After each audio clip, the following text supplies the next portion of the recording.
Hi, everyone in the higher health community. Janice Vanderwood and I. So Janice is a human potential coach. And anyway, blah, blah, blah. I'll probably cut out this intro. So here we are having a casual conversation about mindful nutrition and all the things that are coming up for people right now as we're in our houses, our homes, and there's so much change, and it does bring up some previous habits or behaviors to the surface as we navigate through this new normal, shall we say. So Janice and I are just going to casually speak to this topic and see what comes up. Great. Looking forward to it. So we were just talking about go low and slow. Yeah. Let's expand on that. Well, going low and slow, it's like, if you want to relate it to nutrition, now is not a time to put extra stress on your body, first of all, and to be starting new things, right? We want nourishment. We want to feed ourselves. We want to feed our brain. And we also don't want to beat ourselves up when we do fall off track. And so because that can lead to more, yo-yoing behavior. Right? I'd actually be interested to know the majority. Are people craving or going towards cravings, or I see another side emerging where people are really focused on their health and, hey, we can't actually get a lot of things that maybe we would have. Grocery shopping is scarce in ways, Exactly. It feels like that in our house. And actually, we'll just go to the fridge. Okay, we've got spinach, we've got this, we've got that. And it's the basics. Yeah. So I remember a walk I had with my partner the other day and just saying, some people are going to come out of this time a lot healthier and leaner, and then there's going to be the other side where maybe they're going to go cave in. And so I think there's going to be a bit of both. Yeah, for sure. And it's all in how people cope, right? I mean, what you said about having just what's in the fridge and what's available to you in your pantry, I really like that. It's a way of simplifying, right? Yes. We live in such abundance all the time. There's so much choice. That's just a way to sort of takes the choice down. Yeah. And you become very good at using what you've got. And people too coming out a little healthier, a little leaner.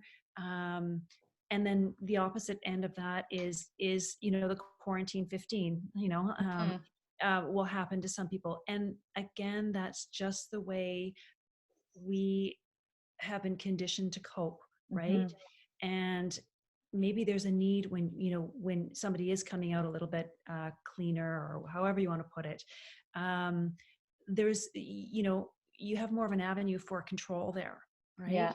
It's like these are some things that I can manage, and I have control over. Right. I have control over the bigger picture, right? We do what we do, but none of us know what is going to transpire. Right. And when we search for clarity all the time. Yeah. Right? But there's not much right now, so we can get clear about food. Right. Yeah. Well, and on the with that, I mean, there's so much dichotomy here. I'm writing simplicity versus abundance because a common opposite to that, we talk about scarcity and abundance. So I love that simplicity and abundance, or versus abundance. And resourcefulness too. Right. And then control versus clarity. And I think there's a big pause for everyone. So it's kind of pushing out the noise. Yeah. But in the other sense, I feel like people there's more mindfulness coming about. There's some gratitude around mindfulness, and maybe there's more connection with our immediate partners and family. And that also really brings up a negative aspect sometimes of that as well, that, okay, emotions are high, where can I seek control? And then, it's just like there's probably a lot of both for everyone. Right, exactly. Where can I seek comfort? And that just comes down to, what were our conditions growing up, right? And what were our responses to our conditions growing up? And I feel like there's a lot more honesty too. We're living so close with our loved ones, and we don't really go off to work and come back and interact with a whole bunch of people and then come back. So it's really like we have ourselves and each other. And so with that, there's really an acceptance of where each person is at, and understanding and allowing for certain things. And just like I said, as we're talking, just an honesty coming Yeah. out. Yeah. And I think when it comes to nutrition, you and I both talked about emotional based eating, or certain behaviors around nutrition and eating, but all emotion based. And I love one of the sentences you said: it's not about the food, but it's not about the food. Yeah. And really looking at food as a window into our current emotions and Yes. And where we're at with ourselves. Right? yeah. There's sort of a direct correlation to that. So what would be your top thought for people at home right now, and using this time to get closer with their relationship with food, a healthy relationship with food? Yeah. Well, first and foremost, I mean, go gentle with Mm-hmm. yourself. Mm-hmm. Um, that would be Number definitely one. number one. Go gentle with yourself at this time. And it also speaks to an opportunity that's available for everybody to actually see what your habits are. Mm-hmm. We have the space and time now. There's less distraction. Mm-hmm. We have been taken out of our routines, and as human beings, we thrive on our routine, and a lot of us feel very untethered right now. Mm-hmm. So when you are reaching for food, it may be an opportunity to take a step back and get clear about, am I really hungry right now? Mm-hmm. What am I hungry for? Right? You can only get clear when you give yourself the space. Mm-hmm. It really is. That's the key. Because I can, if I Yeah, can put myself back in times and think, okay, well, I should stop and ask myself a question. What do I really want right now? It's yeah, really hard. But I've learned in working with you over time that the key aspect is creating that space. creating this. It just Yeah. seems it is a bit of a magic bullet. Yeah. And it's not maybe a magic bullet that people want, but it's there, and it's an opportunity to ask yourself, what Mm-hmm. am I actually hungry for? Mm-hmm. And if you don't have that space to allow that question to come up, Yeah. or even to have an answer to it, food is such a compulsion that there's no time in there to think. But if you can cushion it, you just Yeah. pause Pause. and And allow. Yeah, I think that's the biggest tip. food is an instant fix, like any drug, right? Gets the Mm-hmm. dopamine going. I mean, if you're reaching for, obviously, fast carbohydrates, Mm-hmm. um, you're getting that dopamine hit, and there is no off button when it comes to that. You Mm-hmm. just want more and more. One of the questions I sometimes ask myself, because I will go, I'll find myself in the cupboard going, would I eat a head of broccoli right now? And the answer is usually no. But Right. what do I want? Like, what am I hungry for? Yeah. And it's usually a connection, right? Mm. Sometimes it could be boredom, it could Mm-hmm. be loneliness, it could be you're tired. Mm-hmm. Yeah. You're just kind of at a loss. So it's so easy to get into the cupboard or the fridge Yeah. and fill that space. Yeah. Where if you just allow yourself to have that space and ask yourself, Yeah.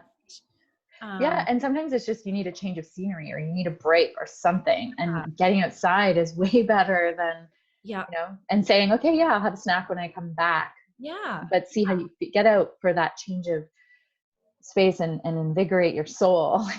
yeah, Not to be cheesy, exactly. but it's like, I love, actually, this is a great next piece talking about primary foods and secondary foods. Yeah, Yeah. yeah. So primary foods, I've spoken about this before, Mm-hmm. but your primary food is, there's four primary foods. It's your relationships, Mm-hmm. some kind of spiritual practice, whatever that is. Mm-hmm.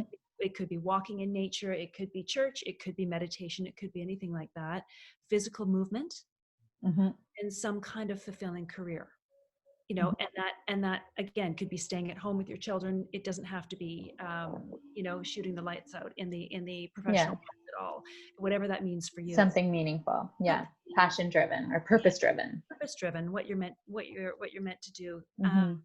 So I like to say when one of those four things are out of alignment, Mm-hmm. your secondary food is the food that's on the end of your fork. Mm-hmm. So it's not going to matter what's on the end of your fork if any of those things are out of misaligned, because Mm-hmm. you will be reaching for anything Right. when something is off balance. So if you can sort of take that model, okay, movement, some kind of practice, you know, how's my relationships right? How are my relationships right now? Have I connected? What are You know, the four again? So four primary foods: relationships, physical relationships, movement. yeah, physical movement, some kind of fulfilling and meaningful career, Yeah. and a spiritual practice Yeah. of some sort. Right. Yeah. Yoga for us. Yoga, it could be yoga. Yeah. It doesn't, Mm-hmm. it doesn't need to be religion. I'm not, Yeah. and then it Yeah. can be, right, for some people as well. So, Mm-hmm. and then your secondary food is what's on the end of your fork. Yeah. And I know that when people take care of the primary, like one close person in our lives was really struggling with a mental emotional relationship with someone. And then, but there was always a goal of weight loss as well. Right. And so I know that in working with you and her addressing the emotional piece, then the food part disappeared. Like it and she actually lost weight because it's Exactly. getting to the root and Yeah. listening to what's really going on. Yeah, you're totally right. And Mm-hmm. you know, I mean, there's so many facets to it, but oftentimes we, you know, if you're sometimes you know, we're on the upper end of the spectrum of sensitivity, right? Mm-hmm. And we require that extra padding, right? Mm-hmm. It's like when you're not taking time for yourself, when you're always in service of others. Mm-hmm. I mean, there's the virtuosity complex, right? I mean, Mm-hmm. that's not really going to get you. And then you can't, you feel like you can't reach your weight loss goals. Well, Yeah. you've got an extra shield around you. And Yeah. you start looking after yourself, Yeah. your primary needs, Yeah. right? Then in a Yeah, way, actually part of any I'm going to do this anytime someone brings up weight loss in as their primary health goal, I'm just going to ask, well, what are your primary needs? Let's talk about that first. hey, or what are you Yeah. really hungry for? Yeah. Yeah. Yeah, I mean, there's so many different ways you can ask, and Yeah. I think that's great. Yeah, no, that's a great exercise for anybody listening to this. Just on a scrap piece of paper, jot out, what are you really hungry for? Do you And really? then see what comes up and And yeah. pause and let yourself Mm-hmm. give yourself that space to really figure that out, and Mm-hmm. to not get frustrated if it doesn't come right away. It's Mm-hmm. okay. Yeah. Just hold that as an inquiry for yourself. Mm-hmm. So we have go gentle with yourself. Yep. And then, so that's number one. Number two is notice what your Yep. cravings are. And so really have a better or an awareness around that untethered feeling and what you're going towards. Yeah. And then creating that pause and the Yeah. space. Slow and slow. Yeah. Yeah. And And again, not about being perfect, yeah, right? As we know, it's about being consistent. not perfect, but consistent. Yeah. And when Yeah. we do waver, we do, you know, have something that we don't really, we didn't really want to eat, you know, a lot of the times our reactions to that are to just go the other way. Well, Mm-hmm. I'm not going to eat for the rest of the day, you know, Mm-hmm. I'm going to fast until, you know, the next morning. And that's more of a punishment. Yeah. You know, That's only going to lead to more of that behavior. absolutely. And because there is that dialogue, I'm sure there's a dialogue in your head. Why did I do that? You know, that's it. I don't deserve to nourish myself at the next meal, you know, but Mm-hmm. really I like to, you know, have a reset, right? Mm-hmm. I love the work of Kelly LeVeque. Mm-hmm.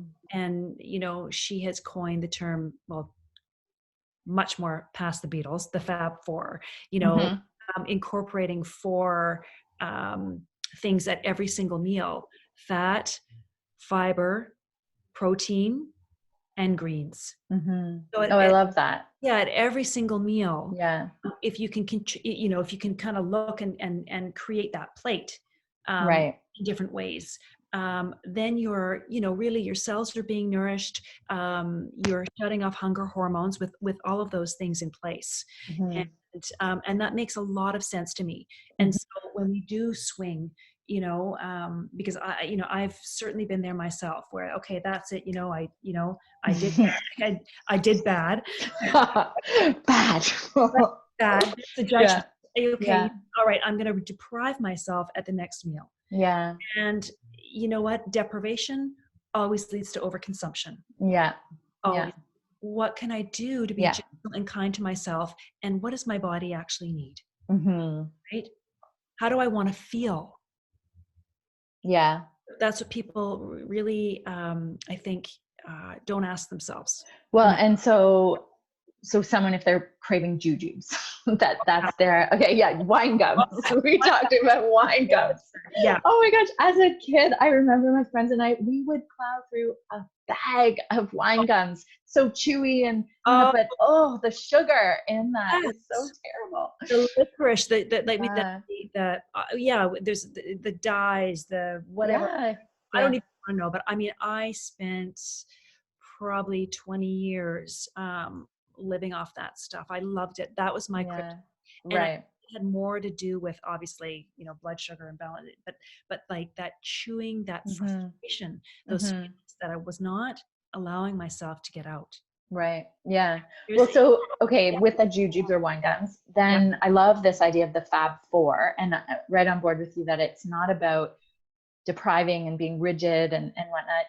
I like to get people to focus on micronutrients. So, the jujubes or whatnot would be totally void. So then your next meal, you want to focus on everything nourishing and healthy. And so this is a great tool to remind people, okay, so your next thing would be the Fab Four: protein, fat, fiber, and greens. I think should be like its own level in the food pyramid. Yeah. So what was I saying? So, okay, if someone has jujubes, then, well, you can have that, but with that, you need to have the Fab Four. Right. Yeah. I love it. Yeah. There's a reset right there. Yeah. Right? Instead of that deprivation picture or, yeah, exactly. Yeah. And I know with alcohol, I've talked about this with some people that, okay, you can have a glass of wine. Yeah. And it's not that you can't enjoy it. Just if you're going to have a glass of wine, make sure you have a handful of walnuts with it. Sure. Or something like get the fat and a fiber, and there's protein in that too, just so that you're not, I don't know, I find sometimes we can crave those things when we are legitimately hungry and we're thinking subconsciously that's going to fill the void or satiate the fastest, but it really sets off a whole cascade of too high blood sugar, which then goes too low. And so just moderate it a bit, bring in some other nutrients that satisfy that hunger. And what I'm hearing you say too is that, having the glass of wine or the jujubes or whatever your kryptonite is not wrong. Yeah, exactly. The fact that the thought process around that, the fact that we think it might be wrong is what causes us to want that other drink or want more jujubes. Exactly. Self-judgment that is really detrimental and really damaging. Yeah. And believe me, I've had during this time, I have had my wine gum stops until I thought, you know what, maybe going down to the corner store is not worth, right. Do you want, well, we don't even have to go there. Let's not go, but talk about essential services, that is not, not essential. And you know what? Sometimes that is an essential service. Right. Right. Yeah. And then you just jump back on the horse. But instead of buying, going through bags, right? Yeah. Maybe, I'll buy 10. Yeah. Yeah. Or really 10 jujubes in a month. And really cute side story on that. There was an old man grocery shopping and his partner had passed away. And so he was grocery shopping and he bought 4 Brussels sprouts. Right? I know.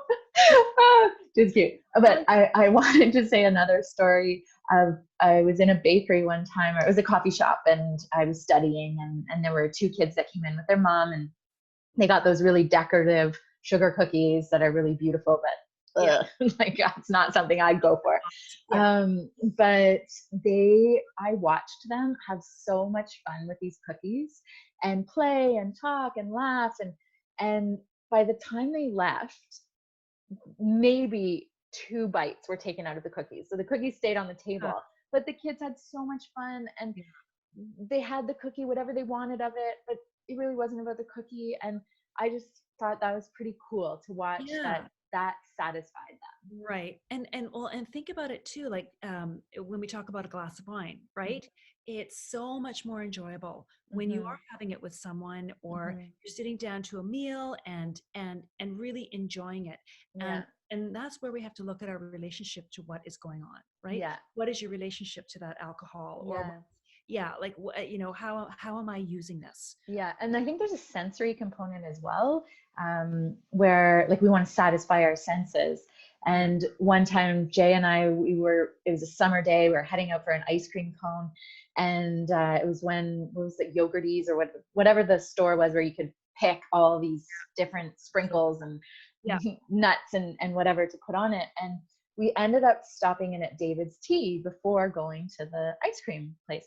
And we were smelling the teas, and I mean they smell so good, and there's all different flavors. And when we left that store, we didn't want the ice cream anymore. We Right. hadn't had anything from Right. that tea store, but it just was that the smells and the You were fun play satisfied. we had. And then yeah, we didn't really want the ice cream anymore. It was Right. interesting to Yeah. Well, I think a huge percentage of our taste is through our smell. me. Yeah. It just is. And so that's really interesting. Yeah. Yeah, no, it's and again, what I'm hearing in that is that you paused. Yeah. It wasn't a conscious pause, like No. you stopped in at David's Tea and Yeah. uh, it was like, you know what? We're good. Yeah. We don't really necessarily want this right now. Not Yeah. need it, but want Yeah. it. Yeah.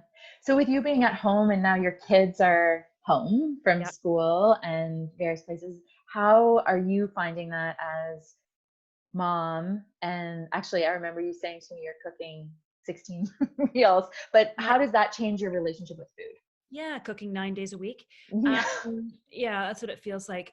You know what? I've settled in now. Mm, In the beginning, I'm like, wow. Okay, again, the first week was like, okay, this is great. All these, and we don't eat out at all, like hardly. Pardon me. mhm.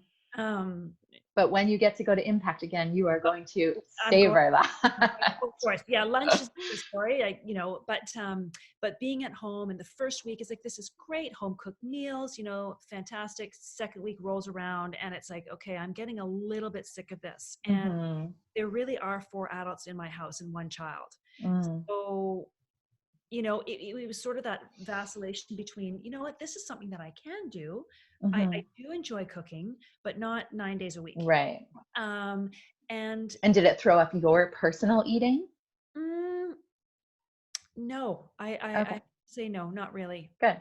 Not really. And again, now I have encouraged the kids to, they can make their own, Mhm. breakfast, lunch, and I'm quite happy to do dinner. Mhm. There's been the odd night that I haven't been, and I just don't. So Mhm. and see what's in the fridge and take care of themselves. Mhm. That's totally okay, right? How about their eating? Have you seen changes in their cravings or Oh, their yeah, patterns? for sure. They're at the end of their term. They're studying. Mm, They're, wrapping up final projects and studying for exams. So, mhm. they've had a few trips down to the corner store. They've Mhm. lots of snacks. Yeah, and again, they're adults, Yeah, right? I have zero. It's not mine to not control. judging. Yeah, and you're not, yeah. It's not Yeah. mine to control, and you know what? They see what Dave and I do. Mhm. We eat pretty healthy. We're pretty balanced, and it's important for us to feel good. Mhm. So you know what? Whatever they observe, they'll take, or Yeah. not.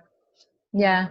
It's really their journey at this point. Yeah. Yeah, and that just gets back to everything we talked about. That is the non-judgment, go gentle, listen to your cravings, um, and just awareness, and allow instead Yeah. of be rigid. And And cut the yeah, drama around food. yeah, yeah, There doesn't need to be. Yeah. Again, coming back to the Kelly LeVeque's work, the Fab Four, Mm-hmm. those, the protein, the healthy fats, the fiber, and the greens. Mm-hmm. I Look at love that. what you've got. And if you have had an off day, I might ask a client, well, tell me what you had. And there may be Yeah. 2 or 3 of those things in there. So, Yeah.